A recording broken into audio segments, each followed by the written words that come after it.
ظلم کیا ہے؟ ظلم ایک کامن لفظ ہے جو عام طور پر استعمال کیا جاتا ہے۔ ظلم کا معنی کیا ہے؟ ظلم کا معنی ہے وضع الشیء فی غیر محلہ،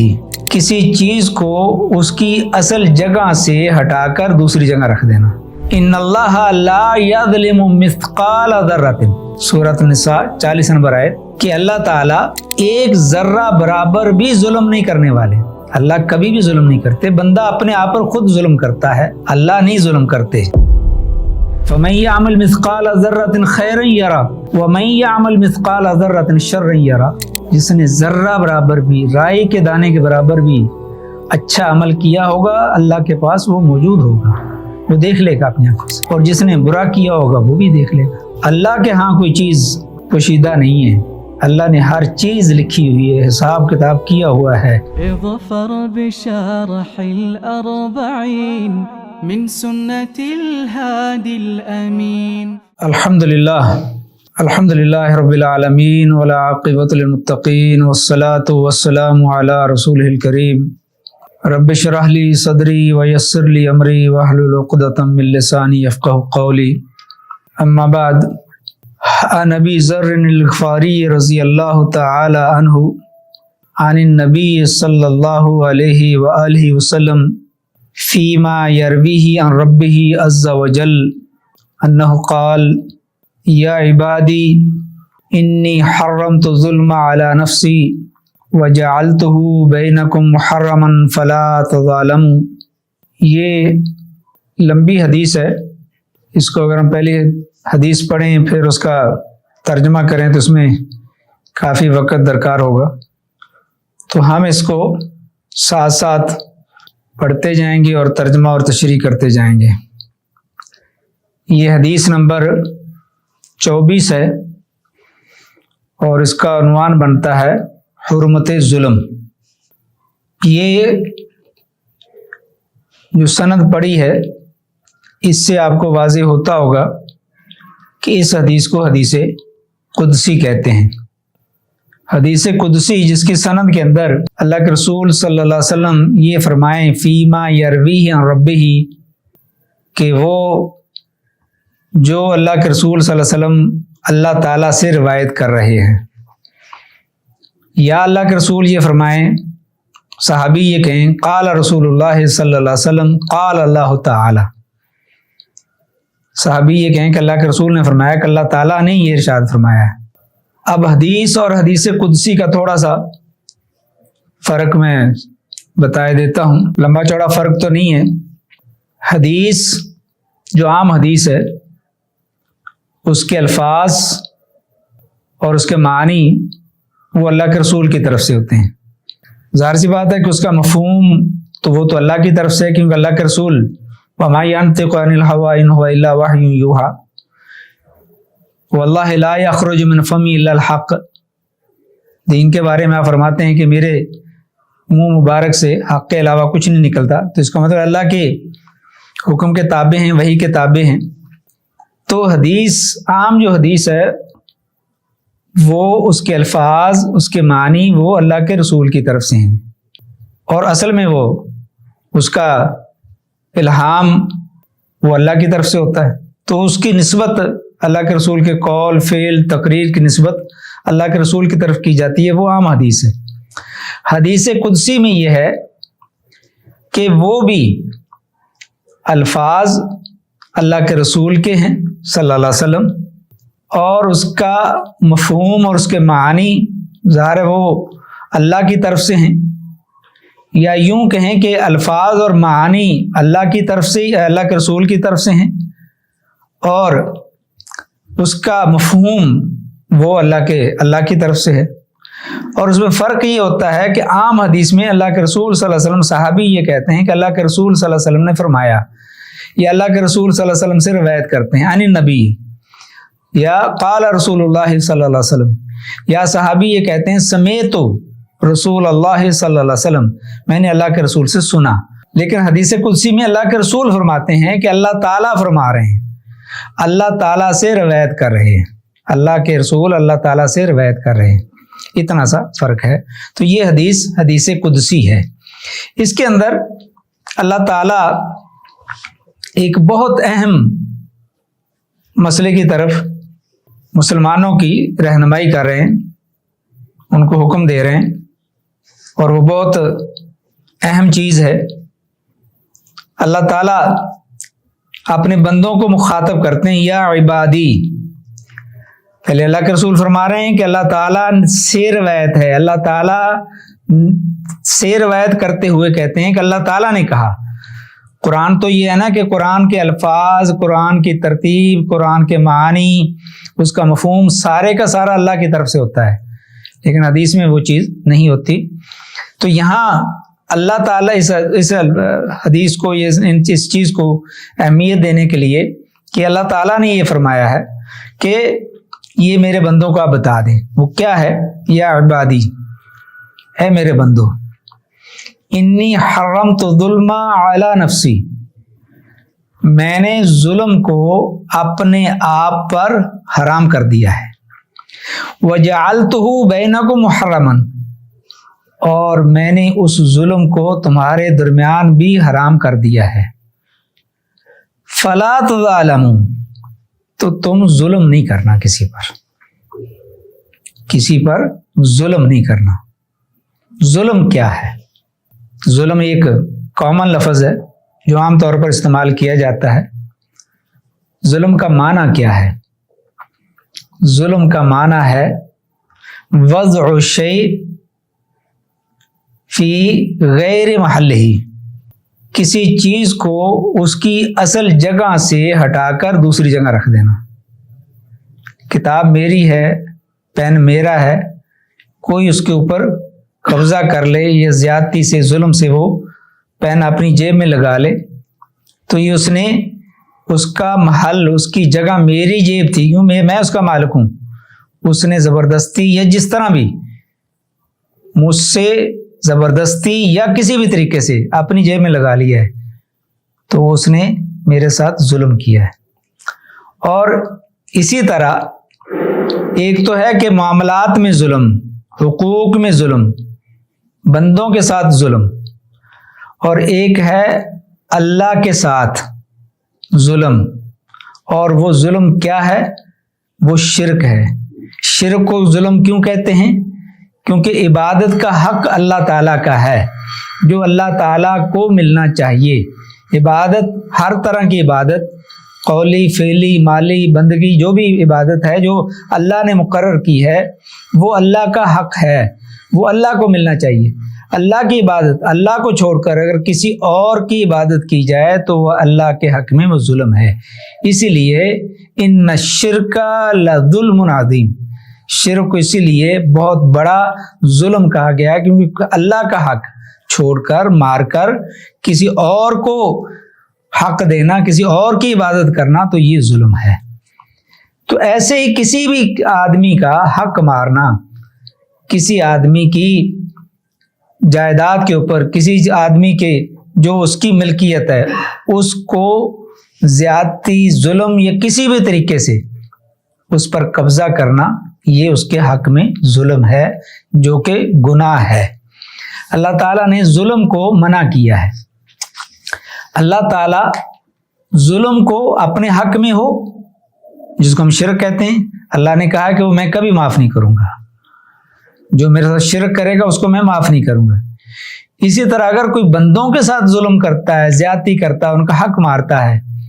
تو اللہ تعالیٰ نے یہ بھی اعلان کیا ہے کہ یہ بھی میں اس وقت تک معاف نہیں کروں گا جب تک کہ وہ بندہ معاف نہیں کرے گا جس کے ساتھ ظلم ہوا ہے، جس کا حق مارا گیا ہے، جس کے ساتھ زیادتی ہوئی ہے۔ اور اللہ تعالیٰ کا یہ اعلان ہے سورہ آل عمران کے اندر 108 نمبر آیت ہے، وَمَا اللَّهُ يُرِيدُ ظُلْمًا لِلْعَالَمِينَ، اللہ بندوں پر ظلم کرنے کا کبھی بھی ارادہ نہیں رکھتے۔ کیوں؟ ان اللہ لا یظلم مثقال ذرۃ، سورۃ النساء 40 نمبر آیت، کہ اللہ تعالیٰ ایک ذرہ برابر بھی ظلم نہیں کرنے والے۔ اللہ کبھی بھی ظلم نہیں کرتے، بندہ اپنے آپ پر خود ظلم کرتا ہے، اللہ نہیں ظلم کرتے۔ اور جو اپنا ظلم کرتا ہے وہ چھوٹا ہو یا بڑا ہو، پھر اللہ کا عدل ہے، اللہ کا انصاف ہے کہ وہ جو اس نے کیا ہوگا اس کو اس کا اگر اچھا ہوگا تو ثواب ملے گا، اجر ملے گا، اس کا اچھا بدلہ ملے گا، اگر برا ہوگا تو اس کو جیسا اس نے کیا ہوگا ویسا وہ بھرے گا۔ وَمَن يَعْمَلْ مِنَ الصَّالِحَاتِ وَهُوَ مُؤْمِنٌ فَلَا يَخَافُ ظُلْمًا وَلَا هَضْمًا، اور جو شخص مومن ہے اور نیک عمل کرے گا نہ تو اس سے بے انصافی ہوگی، اس کو بے انصافی کا کوئی ڈر نہیں ہوگا، اور نہ ہی اس کی کوئی حق تلفی ہوگی۔ اللہ تعالیٰ کسی کا نہ تو حق ماریں گے نہ کسی کے ساتھ ناانصافی کریں گے۔ تو ظلم کا معنی ہم کر چکے ہیں، اور اللہ تعالیٰ نے یہ اعلان کیا ہے کہ میں بھی کسی پر ظلم نہیں کروں گا، تو تم بھی کسی پر ظلم نہ کرنا، تم بھی کسی کا حق نہیں مارنا، کسی کے ساتھ زیادتی نہیں کرنا، کسی کو ناجائز تنگ نہیں کرنا۔ کیوں؟ ان الظلم ظلمات یوم القیامہ، کہ ظلم جو ہے وہ قیامت کے اندھیروں میں سے ایک اندھیرا ہے۔ مطلب یہ ہے کہ اگر کسی نے دنیا میں ظلم کیا ہوگا تو قیامت والے دن اس کے لیے اندھیرا ہی اندھیرا ہوگا، اس کی نہ کچھ سننے والا ہوگا، نہ اس کی کوئی مدد کرنے والا ہوگا، نہ اس کو کوئی وہاں ریلیف ملے گا، نہ اس کو کوئی ثواب ملے گا، نہ اس کو اجر ملے گا۔ جو اس نے دنیا میں ظلم کیا ہے تو قیامت والے دن بھی اس کو اس کا بدلہ ملے گا۔ تو ظلم ہر طرح سے حرام ہے، اللہ تعالیٰ نے اپنے اوپر بھی اس کو حرام کیا اور لوگوں کے درمیان بھی اس کو حرام قرار دیا ہے۔ اور عام طور پر ظلم کی دو قسمیں بیان کی جاتی ہیں، کہ ایک ظلم تو ہے کہ اللہ کے حق میں ظلم کرنا، اور اس کو ہم یہ بھی کہتے ہیں کہ اپنے آپ پر ظلم کرنا، اور اپنے آپ پر ظلم یہ ہے کہ اللہ کے تعالیٰ کے ساتھ شرک کرنا، جیسے کہ قرآن میں بھی ہم نے پڑھا ہے، سورہ لقمان کے اندر ہے ان الشرک لظلم عظیم، اور دوسری جگہ سورہ بقرہ میں 254 نمبر آیت ہے والکافرون هم الظالمون۔ تو یہ ظلم کی ایک قسم ہے کہ اپنے آپ پر ظلم کرنا۔ دوسرا ظلم یہ ہے کہ کسی کو ظلم کا نشانہ بنانا، کسی پر ظلم کرنا، جس کے بارے میں حدیث مبارکہ ہے، خطبہ حجۃ الوداع کے اندر آپ نے ارشاد فرمایا تھا ان دماءکم و اموالکم حرام علیکم کحرمت یومکم ھذا فی شہرکم ھذا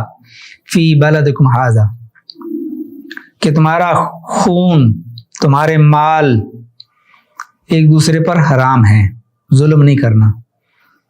ظلم سے، زیادتی سے کسی کے مال کو نہیں چھیننا، کسی کا خون نہیں بہانا۔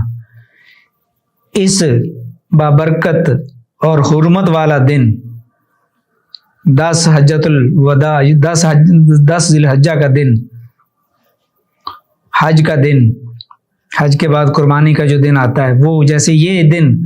اس کی حرمت ہے، اس میں ظلم کرنا، کسی کو تکلیف دینا جیسے حرام ہے، جیسے یہ شہر مکہ مکرمہ اس کی حرمت ہے کہ اس کے اندر شکار کرنا، اس کے اندر درخت کاٹنا اور لڑائی جھگڑا کرنا حرام ہے، ایسے ہی ظلم تمہارے اوپر حرام ہے۔ تو یہ اس حدیث کی ابتدا جو ہو رہی ہے وہ یہ ہے کہ اللہ تعالیٰ بندوں کو یہ بتانا چاہتے ہیں کہ اللہ ظلم معاف نہیں کریں گے، کسی پر ظلم نہیں کرنا، کسی کا حق نہیں مارنا۔ ظلم کی کوئی بھی شکل ہو، ظلم کا کوئی بھی ذریعہ ہو، ظلم کی کوئی بھی صورت ہو، کسی طرح بھی کسی کے ساتھ ظلم نہیں کرنا۔ وہ قول معروف ہے کہ کفر کی حکومت چل سکتی ہے، ظلم کی حکومت نہیں چلتی۔ ظلم اللہ تعالیٰ معاف نہیں کرتے، ظلم اللہ تعالیٰ کو پسند نہیں ہے، اس نے خود اپنے اوپر ظلم حرام کیا ہے، اور بندوں کو بھی تاکید کی ہے کہ کسی پر ظلم نہیں کرنا۔ ظلم اللہ نہیں برداشت کرتے، ظالم کی کو ڈھیل ضرور دے دیتے ہیں، اس کی رسی دراز کر دیتے ہیں، مہلت دیتے ہیں، مگر وہ پکڑا جاتا ہے، بچتا نہیں ہے، اور کبھی کبھی فوراً پکڑ لیتے ہیں، فوراً ظالم کو سزا دیتے ہیں، کبھی اس کو موقع دیتے ہیں کہ یا تو وہ پلٹ آئے توبہ کر لے، یا پھر وہ ڈھیل اس لیے بھی دیتے ہیں کہ یہ اور گناہ کرے تاکہ اس کے اوپر زیادہ سے زیادہ اس کے اوپر حجت قائم ہو سکے۔ وہ صحیح روایات کے احادیث کے کتابوں کے اندر، تاریخ کے اندر ایک واقعہ ذکر کیا گیا ہے ظلم کے بارے میں، چاہتا ہوں کہ اس کی وضاحت کے طور پر وہ بیان کر دوں کہ ایک غریب آدمی سمندر سے اپنے بچوں کے لیے مچھلی پکڑ کر لا رہے ہیں۔ مچھلی کو دیکھ کر اس گاؤں کا چودھری وڈیرا بڑا آدمی وہ اس کو کہتا ہے، اپنے پاس بلاتا ہے اور اس سے کہتا ہے کہ یہ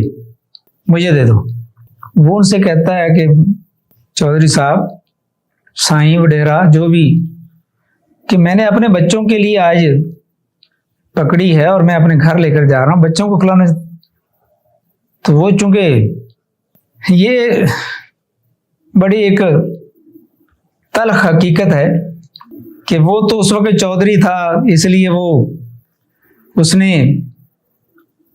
آگے چل کے وہ بات بتاتا ہوں کہ اس نے ظلم کیا، اور یہ بات ہم نے اپنے اساتذہ سے سنی ہے اور حقیقت بھی ہے کہ اب حالات ایسے ہیں کہ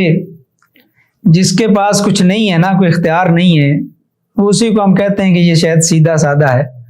جس کے پاس تھوڑا سا بھی کوئی اختیار آ جاتا ہے تو وہ اپنے اختیارات استعمال کرنے میں فرعون بن جاتا ہے، فرعون ہوتا ہے وہ۔ تو وہ بھی فرعون بنا ہوا تھا اس وقت، کہتا ادھر لاؤ مجھے دے دو۔ جب اس نے کہا میں نہیں دیتا، چونکہ وہ فرعون تھا، اس کے پاس طاقت تھی، وہ ڈیرا تھا، اس نے ماری اس کے دو چار اور زبردستی اس سے مچھلی چھین لی۔ بہرحال وہ کیا کر سکتا تھا، بیچارہ غریب تھا۔ جس کے پاس اقتدار ہو، جس کے پاس کرسی ہو، جس کے پاس طاقت ہو، جس کے پاس وقت کی بھاگ دوڑ ہو، تو غریب آدمی یا عام آدمی کیا کر سکتا؟ اس نے مچھلی دے دی، مگر اس نے یہ کہا کہ یا اللہ، یہ بندہ مجھ سے تو زور آور ہے، مجھ سے تو طاقتور ہے، مگر تجھ سے تو نہیں ہے، کہ اللہ تیرے سے تو بڑا نہیں ہے، تجھ سے بڑھ کر تو اس کے پاس طاقت اور قوت نہیں ہے۔ بس اتنا کہنا تھا کہ اس مچھلی نے، جو کہ مردہ ہو چکی تھی، لیکن پھر بھی اللہ تعالیٰ نے اس کو زندہ کیا اور وہ مچھلی میں جان آئی اور وہ اس کے ہاتھ میں ہلی جلی، اور اس مچھلی نے اس کو کاٹ لیا اور اس کے جسم پر، ہاتھ پر زخم بن گیا۔ مچھلی وہ لے گیا، اس نے کھا لی، پکا لی، بیکار کیا وہ سارا کچھ، اور وہ زخم جو ہے،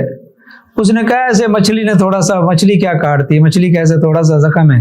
ایک دو دن میں صحیح ہو جائے گا۔ مگر وہ صحیح نہیں ہوا، بہت اس نے علاج کروایا، بہت پیسہ لگایا اس نے، وہ زخم اس کا بڑھتا چلا گیا، ہاتھ کاٹنا پڑا، اور وہ جو کچھ تھا اس کے پاس، روپیہ پیسہ، جاگیر جائیداد، وہ جو وڈیرا پن، چودھری پن، وہ اس کے علاج کے اوپر لگتا گیا، ختم ہوتا گیا، اور آخر اس کا بازو تھوڑا تھوڑا کر کے کاٹ کاٹ کے وہ اس کے کندھے تک پہنچ گیا، اور تکلیف اسی طرح ہے، اور ادھر جتنا بھی اس کا پیسہ تھا اس کے علاج کے اوپر وہ لگا چکا ہے اور ختم ہے۔ اب وہ بڑا پریشان ہے، مگر اس کو وہ نہیں یاد آ رہا کہ اس نے کہیں ظلم کیا ہے، اور اس کو یاد کرے کہ میں اس سے کیا ہوا ہے، یہ مجھے سزا کیوں مل رہی ہے، کیا میں نے ایسا کیا ہے۔ یہ بھی اللہ کی بہت بڑی مہربانی ہوتی ہے کہ بندے کو یاد آ جائے کہ میں نے کسی کے ساتھ ظلم کیا ہے، زیادتی کی ہے، اور اس کا مداوع کر دے، اس کو منا لے، اس سے معافی مانگ لے۔ مگر جو فرعون ہوتا ہے اس کو نہیں یاد آتا، جو کرسی پر بیٹھ جاتا ہے وہ فرعون بن جاتا ہے، اور اس کو یہ چیزیں نہیں یاد آتی، وہ سمجھتا ہے یہ تو میرا حق ہے، میں تو اس کا حقدار تھا، یہ تو مجھے بہت پہلے ملنی چاہیے تھی کرسی۔ بہرحال اب رویا پیٹا، وہ کسی سمجھدار آدمی، دانا آدمی کے پاس گیا، اس نے اس کو بتایا پہلے یہ بتاؤ کہ کوئی کیا ہوا، واقعہ کیا ہوا ہے۔ اس نے جب بتایا، اس نے کہا ہاں یہ بات ہے، آپ اپنے پیسے کے نشے میں، چودراہٹ کے غرور میں آپ نے یہ اس غریب کے ساتھ ظلم کیا ہے نا، اور اگر زندگی چاہتے ہو تو جاؤ اس سے جا کر معافی مانگ لو، اس سے معاف کروا لو، اور اس کو کہو کہ مجھے معاف کر دے، سچے دل سے معاف کر دے، جیسے بھی ہے، مال تو تمہارا ختم ہو گیا ہے، تمہاری چودراہٹ تو جا چکی ہے، زندگی بچ جائے گی۔ وہ بھاگتا ہے، اس آدمی کو ڈھونڈتا ہے اور اسے جا کر روتا ہے اور معافیاں مانگتا ہے اور اس سے اس کو راضی کرتا ہے۔ بہرحال وہ اس کو معاف کر دیتا ہے، معاف کرتا ہے تو وہ مرض تو ختم ہو جاتی ہے، لیکن اس کے پاس تو کچھ بھی نہ رہا تھا۔ اب اگلی بات، وہ اب بھیک مانگتا ہے، وہ سڑک پر آ گیا ہے اور لوگوں سے مانگتا ہے، اور مانگتا کس طرح ہے؟ اللہ اکبر، لوگوں کو کہتا ہے مجھے پہچان لو، مجھے جان لو، جو نہیں جانتا وہ بھی جان لے، کسی پر ظلم نہ کرنا، کبھی بھی کسی کے ساتھ زیادتی نہ کرنا، یعنی وہ اعلان کرتا ہے اپنی زبان سے، کبھی بھی کسی کے ساتھ اپنے کرسی کے نشے میں، طاقت کی گھمنڈ میں، مال اور دولت کی بنا پر کسی غریب کے ساتھ، کسی کے ساتھ بھی، غریب کیا امیر بھی ہو، کسی کے ساتھ ظلم نہ کرنا، زیادتی نہ کرنا، کسی کا حق نہ مارنا، بددعا نہ لینا کسی کے، کیونکہ مظلوم اور اللہ کے عرش کے درمیان کوئی پردہ نہیں ہوتا، اور بعض دفعہ وہ بددعا لمحوں کے اندر اللہ کے گھر میں پہنچ جاتی ہے۔ تو پھر لوگوں نے دیکھا اس کو کہ وہ ساری بقیہ زندگی اس نے اسی طرح مانگ مانگ کر ہی گزارا کیا، اور زیادتی تھی، ایک ظلم تھا، اس لیے ظلم سے بچنا چاہیے، کسی پر ظلم نہیں کرنا چاہیے۔ آگے یہ لمبی حدیث ہے، اس کے بعد اللہ تعالیٰ فرماتے ہیں یا عبادی، اور دیکھیے کہ اللہ تعالیٰ کتنے پیار سے، کتنی انسیت سے، کتنی محبت سے انسانوں کو کہہ رہے ہیں میرے بندے۔ اور انسان اگر کہے کہ میں تو فرعون ہوں، میں تو گھمنڈ میں ہوں، میں تو غرور میں ہوں، میں تو چودراہٹ کے نشے میں ہوں، میں تو کرسی کے نشے میں ہوں، میرے پاس تو کرسی ہے، تو اللہ تو ان کو کہہ رہا ہے یا عبادی، ہے میرے بندو، بڑے پیار سے کہہ رہا ہے میرے بندو۔ اور کیا کہہ رہا ہے؟ کلکم ضال الا من ہدیتہ، تم سب گمراہ تھے، تمہارے پاس ہدایت نہیں، میں نے تمہیں ہدایت دی ہے، ہدایت میرے پاس ہے، میں دیتا ہوں، تمہارے بس میں نہیں ہے، میں نے ہدایت دی ہے۔ اور کیا کرو؟ فاستہدونی، مجھ سے ہدایت طلب کرو، اہدیکم، اور ہدایت دینے والا میں ہوں، میرے سوا کسی سے ہدایت مانگو بھی نہیں، ہدایت میں ہی دیتا ہوں۔ اور اسی لیے اللہ تعالیٰ نے اپنے پیارے حبیب صلی اللہ علیہ وسلم کے ذریعے ہمیں یہ تعلیم دی ہے کہ ہم ہر نماز میں، اپنی ہر نماز کی ہر رکعت میں ہم اللہ تعالیٰ سے ہدایت طلب کریں، اللہ تعالیٰ سے ہدایت مانگیں، سوال کریں، اہدنا الصراط المستقیم، ہمیں صراط مستقیم کی ہدایت دے، سیدھے راستے کی ہدایت دے۔ تو ہدایت مانگی جا سکتی ہے، ہدایت کے ہوتے ہوئے بھی ہدایت کا سوال کیا جا سکتا ہے۔ اور ہدایت کی بھی دو قسمیں، ایک مجمل ہدایت ہے، یعنی اسلام اور ایمان کی طرف رہنمائی جو مومن حاصل کرتا ہے، یہ مجمل ہے۔ ایک مفصل ہدایت ہے، یعنی اسلام اور ایمان کی تفاصیل کو پہچاننے کی طرف رہنمائی اور اس پر عمل درآمد کرنے کے لیے اللہ سے مدد مانگنا۔ اور اسی لیے ہم اہدنا الصراط المستقیم بار بار کہتے ہیں۔ تو اللہ تعالیٰ یہاں پر فرما رہے ہیں کہ مجھ سے ہدایت مانگو، میں تمہیں ہدایت دوں گا۔ اور اللہ تعالیٰ نے پیارے حبیب صلی اللہ علیہ وسلم کو بھی فرمایا ہے، تفاصیل میں جائیں تو بہت تفاصیل ہیں کہ نبی اکرم صلی اللہ علیہ وسلم اپنے چچا کے لیے، ابو طالب کے لیے، سید ابو طالب کے لیے، سردار ابو طالب کے لیے کتنے خواہشمند تھے کہ وہ ایمان لے آئیں، وہ مسلمان ہو جائیں، وہ کلمہ پڑھ لیں۔ تو اللہ تعالیٰ نہیں چاہتے تھے تو ان کو ہدایت نہیں ملی، اس لیے جو ہدایت ملتی ہے اللہ کی طرف سے ملتی ہے، اسی سے مانگنی چاہیے۔ اور پھر فرمایا یا عبادی کلکم جائعون الا من اطعمتہ، تم سب بھوکے ہو سوائے اس کو بھی جس کو میں کھانا کھلاؤں۔ فاستطعمونی، پس تم مجھی سے کھانا طلب کرو۔ اطعمکم، اور میں تمہیں کھلاؤں گا، میں ہی تمہیں کھلاتا ہوں۔ یہ رزق کا ذمہ اللہ نے لیا ہے، رزق اللہ دیتا ہے، یہ کھانا اللہ دیتا ہے، اللہ جب چاہتا ہے۔ اور یہاں اللہ تعالیٰ یہ بتانا چاہ رہا ہے کہ ہدایت بھی مجھ سے مانگو،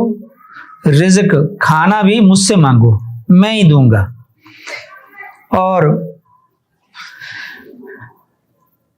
اسی طرح اللہ تعالیٰ ارشاد فرما رہے ہیں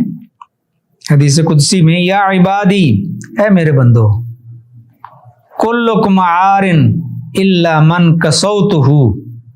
فاستکسونی اکسوکم، تم سب پریاں تھے، ننگے تھے۔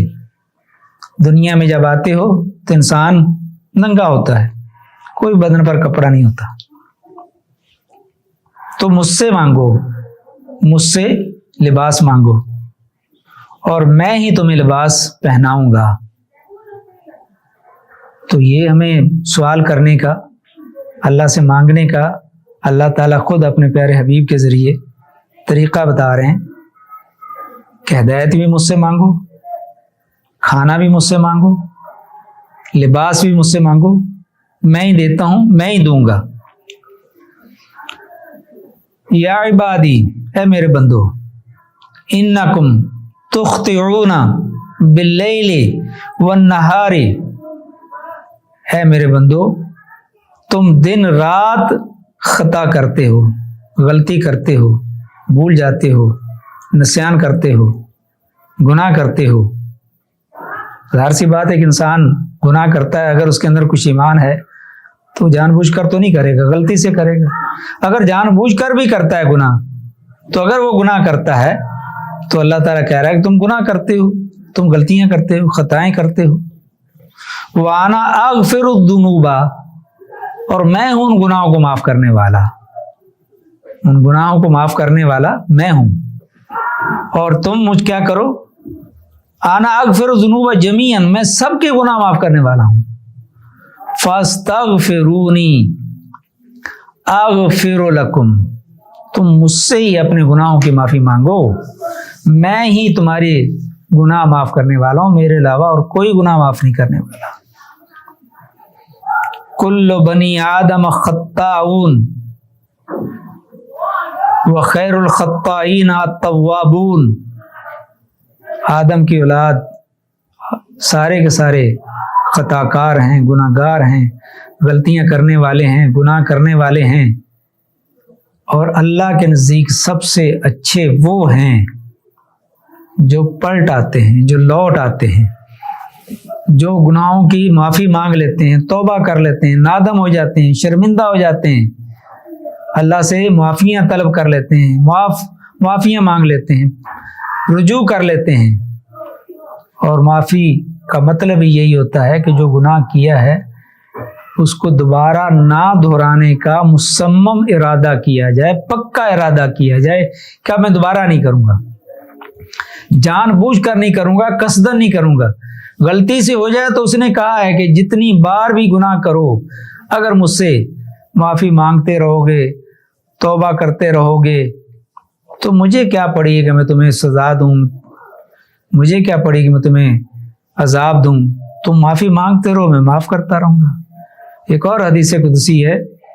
کہ اگر بندے کی گناہ زمین و آسمان کے برابر بھی ہوں، زمین و آسمان کا خلا بھرنے کے برابر بھی گناہ ہوں، اور وہ مجھ سے معافی مانگ لے سچے دل سے،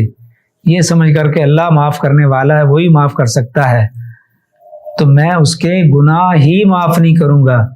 بلکہ جتنے اس کے گناہ سے ان کو بڑھا چڑھا کر نیکیوں میں بدل دوں گا۔ اس کو اس سے مانگے تو صحیح، وہ میرے قریب آئے تو صحیح، مجھ سے اپنی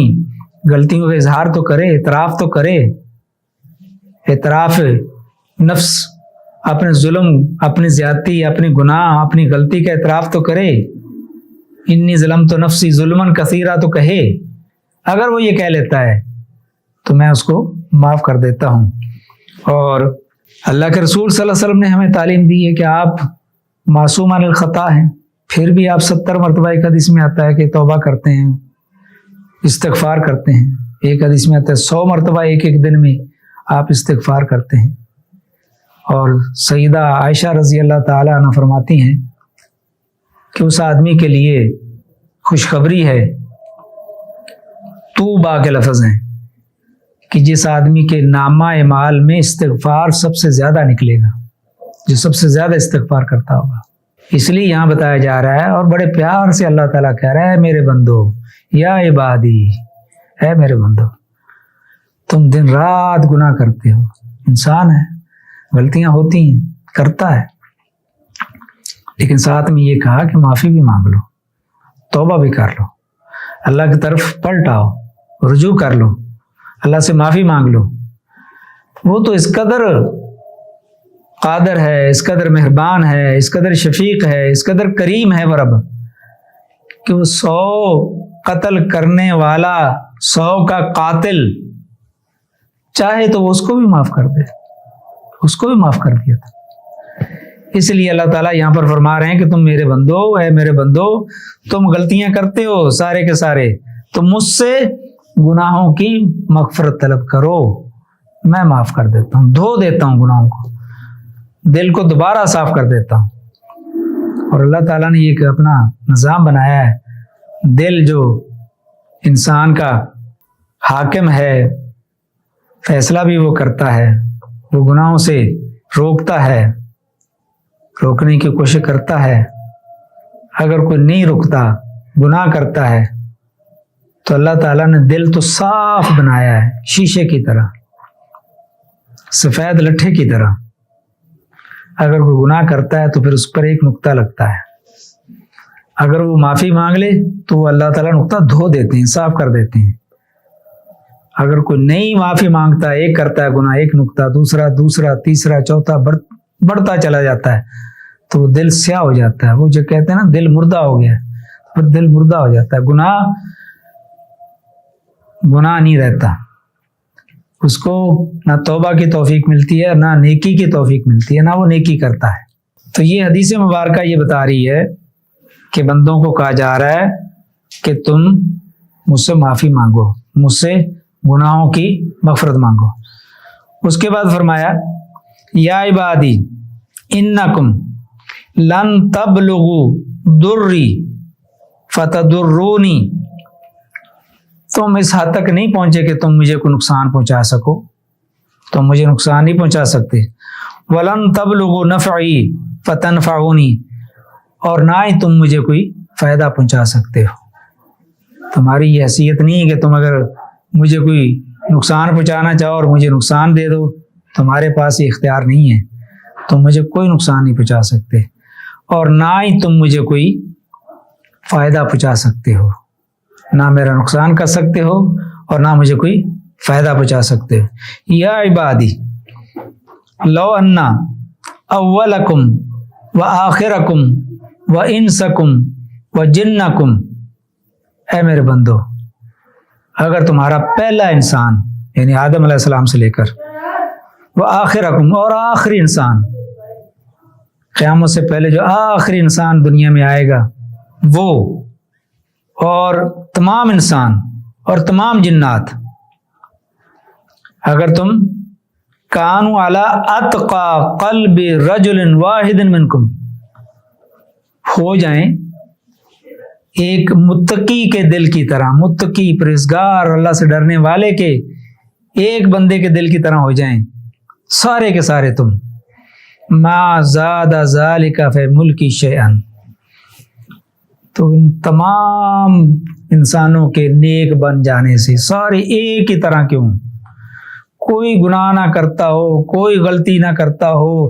کوئی شرک نہ ہو، کوئی ظلم نہ ہو، کوئی نماز نہ چھوڑتا ہو، کسی کا حق نہ مارتا ہو، کسی کے اندر کوئی تکبر نہ ہو، غرور نہ ہو، کوئی گناہ نہ ہو، سارے کے سارے متقی پرہیزگار، ایک سے ایک بڑھ کر نیک، سب اللہ کے فرما بردار اگر بن جائیں سارے کے سارے، اگر ایسے ہو جائیں تو ما زاد ذالک فی ملکی شیئا، میری سلطنت میں، میری شہنشاہیت میں کچھ زیادتی نہیں ہوگی، کچھ اضافہ نہیں ہوگا، مجھے کوئی فائدہ نہیں پہنچے گا، میرے لیے کچھ نہیں ہے اس میں، اگر سارے کے سارے نیک بن جائیں تو مجھے اس سے کچھ فائدہ نہیں ہوگا، کچھ اضافہ نہیں ہوگا۔ یا عبادی لو ان اولکم وآخرکم وانسکم وجنکم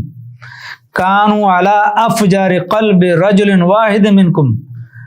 اگر تم سارے کے سارے پہلے سے آخری تک، تمام جنات، تمام انسانیت، تمام انسان ایک برے ترین انسان کے دل کی طرح ہو جائیں، ایک برا انسان، سارے کے سارے برے بن جائیں، فاجر ترین، سارے کے سارے باغی، سارے کے سارے مجرم، سب گنہگار بن جائیں، تو ما نقض ذلک من ملکی شیئا، میری شہنشاہیت میں، میری بادشاہیت میں، میرے ملک میں، میرے اقتدار میں، میری طاقت، میری قوت میں کوئی کمی واقع نہیں ہوگی، کچھ فرق نہیں پڑے گا مجھے۔ اگر کوئی بتانے کا مقصد یہاں پر یہ ہے، اگر یہ کہے کہ میں تو بڑا متقی ہوں، بڑا پرہیزگار ہوں، میں تو پہلی صف کا نمازی ہوں، میں تو 5 نمازیں مسجد میں پڑھتا ہوں، میں تو حج بھی کرتا ہوں، عمرے بھی، اور میں صدقات و خیرات بھی، زکوٰۃ بھی، میں نیکیاں کرتا ہوں، میں سب کے ساتھ، تو یہ اس کی خام خیالی ہے، اس پر تکبر اور غرور نہ کرے۔ نیکی کا تکبر اور غرور اللہ کو نہیں پسند۔ یہ بھی کوئی کہے کہ میں اللہ پر احسان کر رہا ہوں، یہ اس کا وہم ہے، اس کا گمان ہے۔ اس کے بعد ارشاد ہے، یا عبادی، اے میرے بندو، لو ان اولکم وآخرکم وانسکم وجنکم قاموا فی صعید واحد، اے میرے بندو، اگر تمہارا پہلا اور آخری تمام جن و انس قاموا، اکٹھے ہو جائیں، جمع ہو جائیں، فی صعید واحد، ایک کھلے میدان میں، فسألونی، اور مجھ سے مانگنا شروع کر دیں، سوال کرنا شروع کر دیں، فأعطیت کل انسان مسألتہ، فأعطیت، اور میں عطا کر دوں، دے دوں، کل انسان، ہر انسان کو، ہر ایک کو، مسألتہ، جو اس نے مانگا، جو اس نے سوال کیا، ما نقص ذلک مما عندی، تو بالکل کوئی کمی نہیں آئے گی جو کچھ میرے پاس ہے، جو میرے خزانوں میں ہے، جو کچھ میرے پاس ہے، جو میرے خزانے ہیں، الا ما ينقص المخیۃ، جیسے کہ کم ہوتی ہے مخیت، مخیت کہتے ہیں سوئی کو، اذا ادخل البحر، جب وہ سمندر میں ڈبوئی جائے، سمندر میں داخل کی جائے، سمندر میں اگر سوئی ڈبوئی جائے، ڈال دی جائے اور اس کو نکالا جائے، تو کیا سمندر کے پانی میں کوئی کمی واقع ہوتی ہے؟ میرے خزانوں میں اتنی کمی بھی واقع نہیں ہوگی۔ یہ اللہ تعالیٰ کے خزائن ہے، خزائن السماوات والارض، زمین و آسمان میں، بحر و بر میں، خشکی میں، تری میں، آسمانوں میں، زمین میں، جو اللہ کے پاس خزانے ہیں، اگر ساری دنیا اول سے لے کر آخر تک، پہلے انسان سے لے کر آخری انسان تک، اور تمام جن و انس، پوری کی پوری مخلوقات، سارے کے سارے اپنی مرضی سے جو جتنا مانگیں اللہ سے سوال کریں، اللہ رب العزت سب کو عطا کرتا چلا جائے، سب کو دیتا جائے، جتنا اللہ تعالیٰ سے مانگا جائے، جو مانگا جائے سب کو دے دے، اور وہ سب کے سب وہ خزانے، وہ مال و دولت، وہ دنیا، وہ جو چاہیں جتنا چاہیں وہ لینے کے بعد اللہ تعالیٰ مثال دے کر، عملی مثال دے کر اللہ کے رسول صلی اللہ علیہ وسلم کی زبان سے سمجھا رہے ہیں کہ اللہ کے خزانوں کا اندازہ کرو، ذرا تخمینہ لگاؤ، کیا کسی کے پاس ایسے اور اتنے خزانے ہو سکتے ہیں؟ اتنا مال و دولت ہو سکتا ہے کہ ساری دنیا اربوں نہیں خربوں پدموں پتہ نہیں کتنے لاکھوں اربوں خربوں بنیں گے انسان، جو پہلے انسان سے لے کر آخری انسان تک ہوں گے، اور اس میں جن بھی شامل ہیں،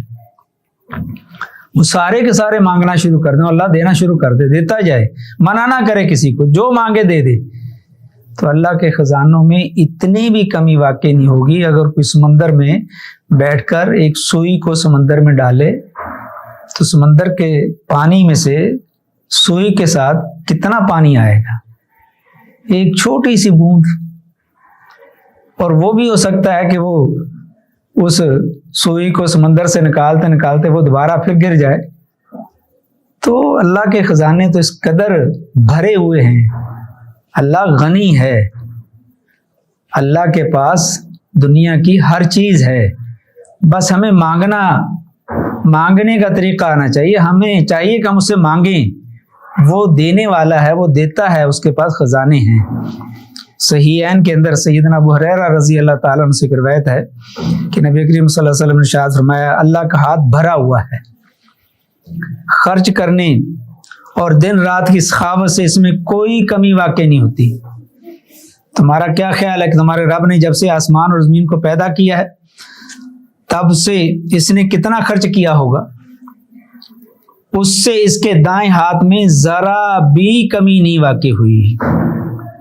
ذرا بھی کمی واقع نہیں ہوئی۔ جتنا اللہ خرچ کر رہا ابھی بھی اس کے خزانوں میں کوئی کمی واقع نہیں ہوئی۔ اور انسان کو چاہیے کہ اللہ تعالیٰ سے پرعزم ہو کر یقین کے ساتھ مانگے، اور شک اور شبے میں نہیں مانگے، اور ایسا سوال نہیں کرے کہ جیسے حدیث میں بھی آتا ہے کہ انسان یہ نہ کہے اللہ اگر تو چاہے تو مجھے معاف کر دے، ایسا نہیں کہے، بلکہ پورے عزم اور یقین کے ساتھ اللہ سے سوال کرے۔ تو اللہ کو دینے میں کوئی رکاوٹ نہیں ہے، بس ہمیں مانگنا آنا چاہیے، ہمیں مانگنے کا طریقہ آنا چاہیے، ہم اس کی قربت حاصل کریں، اس کے قریب ہوں، اس سے مانگیں۔ اور یہ حدیث یہی بتا رہی ہے کہ اللہ تعالیٰ ہمیں یہ کہہ رہا ہے کہ اگر تم مانگو تو میرے خزانوں میں کمی نہیں آئے گی، مانگو مجھ سے، مجھے سے مانگو، میں ہی دیتا ہوں۔ اور اس کے بعد فرمایا یا عبادی، اے میرے بندو، انما ہی اعمالکم احصیھا لکم، یہ تمہارے اعمال ہیں، تمہارے افعال ہیں، تمہارے کیے ہوئے عمل ہیں، احصیھا لکم، جس کو میں نے تمہارے لیے گن گن کے رکھا ہے، شمار کیا ہے، لکھوایا ہے، کرامن کاتبین میں آپ ایک ایک چیز نوٹ کی ہے، ایک ایک چیز جمع کی ہے، ایک ایک چیز لکھی ہے، ثم اوفیکم ایہا، اور پھر میں تمہیں ہی خاص اس کا بدلہ پورا پورا بدلہ دوں گا۔ فمن وجد خیرا، جو بھلائی پائے، اچھا پائے، فلیحمد اللہ، تو اسے چاہیے کہ وہ اللہ کا شکر ادا کرے۔ ومن وجد غیر ذالک، جو اس کے برعکس پائے، بھلائی نہ پائے، اس کو اچھی سزا نہ ملے، اگر اس کو سزا ملے، اگر اس کے اعمال میں کمی ہے، اعمال ہے ہی نہیں یا کم ہیں، گناہ زیادہ ہیں، فلا یلومن الا نفسہ، تو پھر وہ اپنے آپ کو ملامت کرے میں تو قصوروار نہیں ہوں، میں نے تو اسے زندگی دی، صحت دی، وقت دیا، عمر دی، مال دیا، اولاد دی، دولت دی، کھانے کو، پینے کو، دیکھنے کو آنکھیں دی، کان دیے سننے کو، زبان دی بات کرنے کو، ہاتھ دیے پکڑنے کو، پاؤں دیے چلنے کو، اور انبیاء کو بھیجا، کتابیں بھیجی، رسل بھیجے، واعظین، مبلغین، علماء، خطباء، وہ آئے، انہوں نے بتایا۔ اور پھر بھی اگر کوئی آدمی اپنے نامہ اعمال کو برا پاتا ہے تو اللہ تعالیٰ کا تو اس میں کوئی قصور نہیں ہے۔ اللہ تعالیٰ نے تو جو کچھ کیا ہے اس کو لکھا ہے، جو عمل کیے ہیں اللہ نے تو درگزری کی ہے، اللہ تعالیٰ نے تو مہلت دی ہے۔ تو اللہ تعالیٰ کہہ رہے ہیں کہ اگر اچھا پاؤ تو پھر اللہ کی تعریف کرو، حمد کرو، اور اگر برا پاؤ تو پھر اپنے آپ کو کوسو، اپنے آپ کو ملامت کرو۔ اس میں اللہ تعالیٰ نے تو جو کچھ آپ نے کیا ہے وہ اللہ تعالیٰ نے آپ کے سامنے رکھ دی ہے۔ وَوَجَدُوا مَا عَمِلُوا حَاضِرًا وَلَا يَظْلِمُ رَبُّكَ أَحَدًا، سورہ کاف 49 آیت نمبر،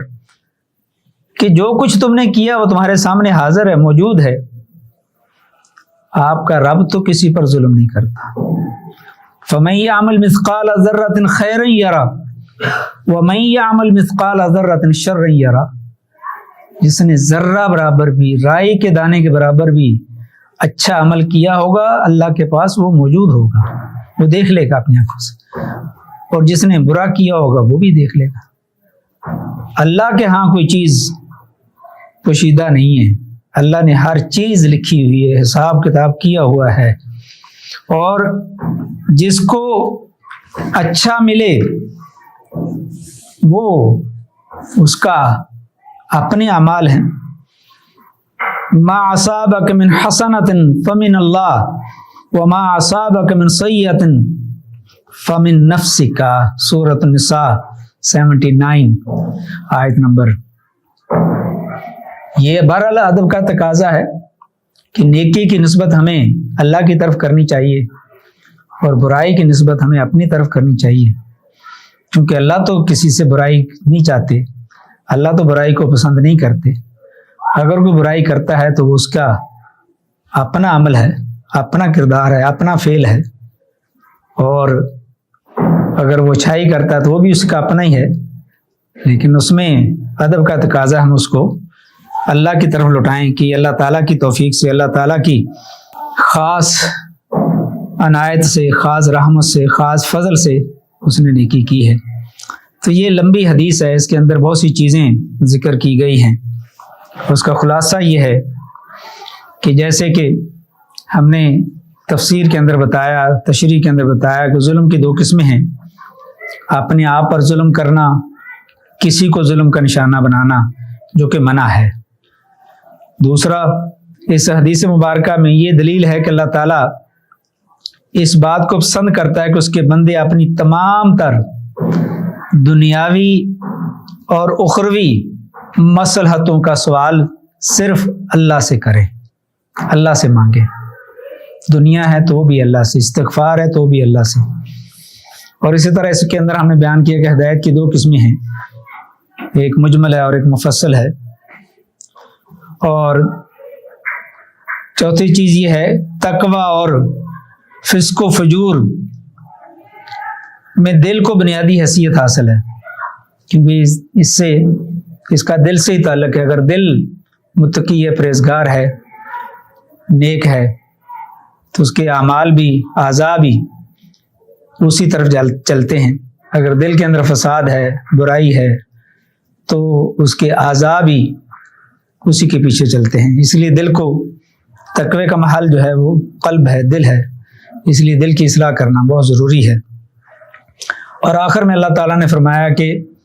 جو کچھ تم کرو گے میں اس کا پورا پورا اجر دوں گا تم کو، ثم اوفیکم ایہا، وہ جو تم نے اعمال کی ہوں گے اس کا پورا پورا، بلکہ جتنا تمہارا بن رہا ہوگا اس سے بھی زیادہ تمہیں اجر دوں گا۔ اور ہو سکتا ہے کوئی دنیا میں بھی دے دے، دنیا میں بھی دے دیتا ہے، دنیا میں نہیں بھی دے، اس کی مشیت، اس کی مسلطوں کا تقاضا ہے، دنیا میں انسان کو نہ بھی ملے تو آخرت میں ضرور اس کو ملے گا۔ اللہ تعالیٰ سے دعا ہے کہ اللہ تعالیٰ اس حدیث، جو کہ بہت عظیم حدیث ہے، ایک لمبی حدیث ہے 40 نوویہ کے اندر، اور اس کی تشریح کرنے کی ہم نے کوشش کی، اللہ تعالیٰ قبول فرمائے اور ہمیں اس پر عمل کرنے کی توفیق عطا فرمائے۔ قال اللہ قال رسوله قال الصحابة هم أولو العرفان ما الدين نصبك للخلاف سفاهة بين الرسول وبين قول فلان